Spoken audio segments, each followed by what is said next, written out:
মা ত্রিশুদা।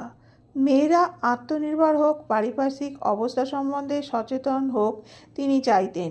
নিবেদিতা স্কুল বোর্ডিংয়ে একটি মেয়েকে একদিন তিনি কথায় কথায় জিজ্ঞাসা করেছিলেন আশেপাশে সে কী দেখছে, কতটুকু জানে ইত্যাদি।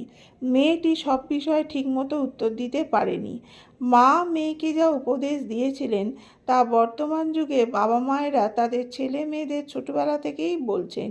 নিজের স্বার্থে ছেলে মেয়েদের তা জানা প্রয়োজন বলে মনে করছেন।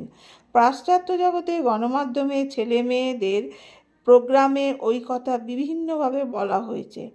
মা বলেছেন, দেখো মা, যেখান দিয়ে যাবে তার চতুর্দিকে কি হচ্ছে না হচ্ছে সব দেখে রাখবে।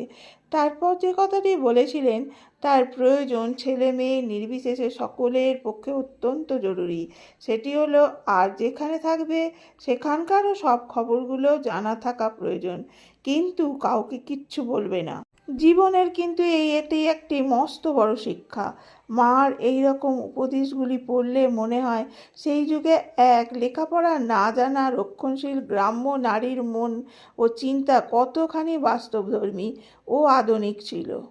জয় মা।